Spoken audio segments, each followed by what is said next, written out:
Com o ônibus que deixou 7 mortos e 22 feridos na região do Campos Gerais no dia 31 de janeiro.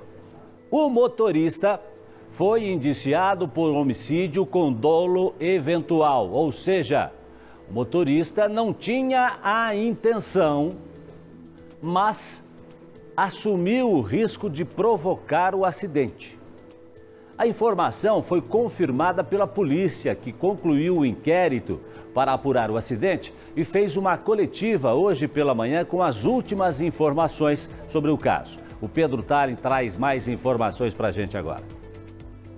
Oi, Jasson. Após um mês, o inquérito foi encerrado. O primeiro passo da investigação foi avaliar uma possível falha mecânica, o que foi completamente descartado por conta de testes realizados pela polícia. Depois foi avaliar a conduta do motorista e aí é que os problemas foram encontrados. Esse motorista já tem um histórico de sair da faixa, dormir no volante, como foi o que aconteceu no momento do acidente, e também de usar o celular enquanto dirigia. Além disso tudo, ele tem um outro inquérito aberto em uma outra delegacia com relação à violência doméstica. E nesse inquérito tem prints de que ele mandava mensagem para essa suposta vítima enquanto dirigia, inclusive com foto da estrada. Então ele acabou ali produzindo provas de que usava o celular enquanto dirigia. Essa vítima até enviou um e-mail para a catarinense para tentar alertar sobre os perigos que todos os passageiros passavam quando ele estava dirigindo, mas a catarinense informou que não recebeu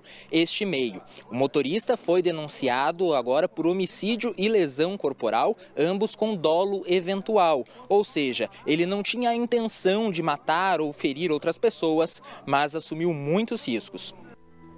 Pois é, doutora Márcia, vamos tentar entender melhor essa história, principalmente para minha amiga, para o meu amigo que está assistindo e fala assim, mas como que ele vai responder, né, com dolo se não tinha intenção? Né? Ele não tinha intenção, claro, mas ele assumiu o risco. Vamos explicar um pouco melhor isso para quem está vendo a gente? E fala-se ali, Jason, numa prática reiterada, ou seja, que ele usava o telefone, que ele já tinha histórico de sair da pista, quer dizer, ele sabia que aquela condição, dessa forma com que ele dirigia, era muito perigosa, tão perigosa que acabou gerando o acidente. Mas ele não se importava em dirigir dessa forma perigosa, mesmo tendo o resultado morte de alguém, né? Agora, mais alguns detalhes. Depois eu tenho uma pergunta para fazer para a senhora ao final. Okay. Durante a coletiva, a polícia também divulgou alguns materiais do inquérito, tá?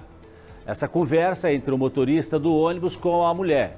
A gente percebe que ele tira foto da estrada, né, de dentro do ônibus e até digita mensagem com a pessoa. E tem mais, tá? Esse e-mail foi enviado para a empresa de ônibus no dia 24 de janeiro, ou seja, uma semana antes do acidente. Esse e-mail que a gente está mostrando aqui agora, nele a pessoa diz que quer denunciar o motorista e afirma que ele não passou no teste psicológico e que ele estaria colocando a vida das pessoas em risco, por ele não conseguir dormir o suficiente durante o dia para fazer as viagens à noite. Essa pessoa que teria enviado esse e-mail à empresa diz ainda que conviveu com o motorista e que por isso sabia dessas informações e diz ter medo de que uma tragédia possa acontecer. A polícia de Santa Catarina informou também que tem denúncias de violência doméstica contra esse motorista. Aí eu quero trazer agora para a nossa casinha, doutora Márcia, porque aí a polícia dá o inquérito por encerrado, né, e resume dessa forma, né, o inquérito, ou seja... O fato de que ele conduzia de uma forma que poderia dar nesse resultado, mesmo ele sabendo disso, continuou dirigindo. E aí a pergunta que eu faço é a seguinte, a minha dúvida é a seguinte, se esse motorista já vinha tendo alguns problemas psicológicos ou se realmente ele não tinha condições de assumir essa direção, se estava tendo alguns problemas pessoais ou se não estava descansando o suficiente para poder conduzir um ônibus à noite, a responsabilidade não recai também sobre a empresa? Nós temos dois tipos de responsabilidade a serem pensadas aqui, né? A criminal, que é essa a qual ele está respondendo no momento e respondendo por esse dolo eventual, e nós temos a civil também.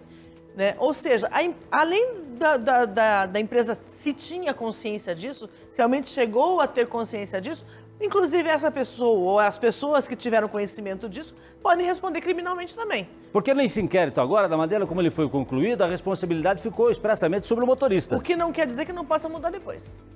Não quer dizer que não possa... isso irá ao promotor, o promotor pode analisar e dizer assim, opa, eu estou vendo que tem mais alguma coisa para ser feita. Então, quando a gente tiver a denúncia, aí sim se estabelece se a responsabilidade recaiu só sobre ele. Né? E também pode vir até depois da condenação dele.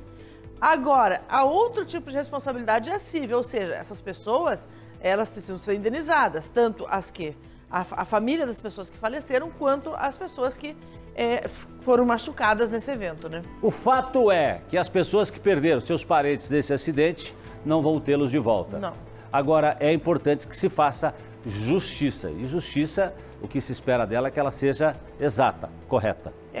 Que ela atinja todos os momentos, né? Então, tanto na criminal, com a responsabilização, me parece que se a empresa realmente comprovado que pessoas da empresa tinham esse conhecimento e o poder de retirá-lo das ruas não o fizeram, responsabilidade criminal também caberá a eles.